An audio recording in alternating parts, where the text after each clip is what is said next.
Hello everyone, welcome to the review of Unit 9 Cacao Crackdown. To give you a quick review of what we talked about earlier, was specifically some government regulation and crackdown that's happening on Kakao and Naver for some of the practices that they've done in regards to recommending financial services or certain companies, and they kind of get a kickback, or we say commission, for these recommendations in their services. Crackdown. Crackdown. But also, Kakao is really facing some scrutiny right now, specifically because of its ride-hailing services, Cacao Taxi.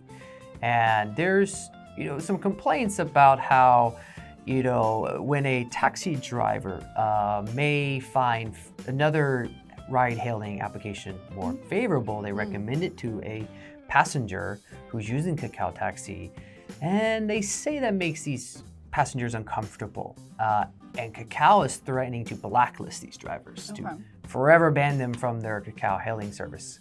And that's causing a lot of scrutiny and backlash to the company because of how they're treating these drivers. Blacklist. Blacklist. And in addition to that, Kim Bum-soo, the founder or CEO of Kakao, he also has Kakao K or Cube Holdings. It is a company under Kakao that focuses on real estate investment and consulting. And these are some of their specialties. And on the books, it says they are hiring and paying the family members of Kim. And even though this company is losing money on the books, the family's still receiving, pretty high salaries. And the government is really intrigued in this, what's going on here. It's a little suspicious. It is. But some other people say that, well, this could be more political because pretty soon there is elections in Korea. And there could be just a political crackdown on these big tech companies that have a newfound power and influence as they've gotten bigger. They're no longer small startups. Newfound. Newfound. And there's some concern that, well, the crackdown could be quite severe, like in China we've seen recently on big tech companies. They don't want that happening here in Korea. So I want to ask you a question more about the ride hailing. Hail. Hail. Some people say it's Kakao's right to blacklist drivers, change their service, and decide who is on it. What do you think about that? My biggest question is, how do they know which drivers are recommending other applications? And so if it maybe is the customers complaining about that to Kakao, then maybe some punishment for the drivers is a good idea.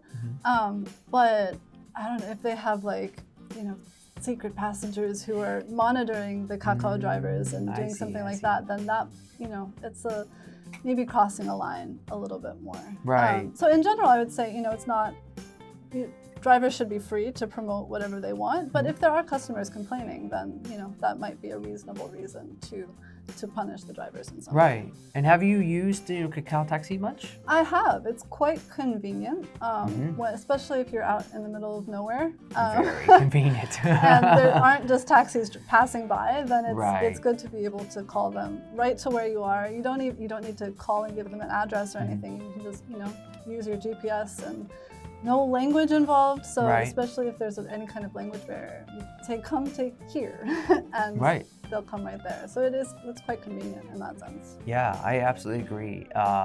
And it is concerning or intriguing how that necessarily it's being reported, like you mentioned. I have used Cacao Taxi a lot, and I do know you can leave a comment or review about that driver. And obviously Cacao is going to notice those. And, I'm curious if people are reporting, he said this or she did this. And I have really liked Cacao Taxi specifically because when you go to more countryside or different, I could say, do or province, when you cross that border, the price can be quite different when you're, like, say, from Seoul to Gyeonggi-do. A lot of taxi drivers don't want to do that. And they might charge you more or say. Right. You notice that happening, but with Cacao Taxi, it's that set price. They can't deviate from that. And it kind of keeps them accountable.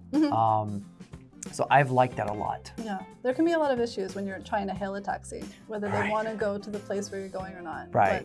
But if they accept it on the application, then you It's know done. that they're going to take you there. Yeah.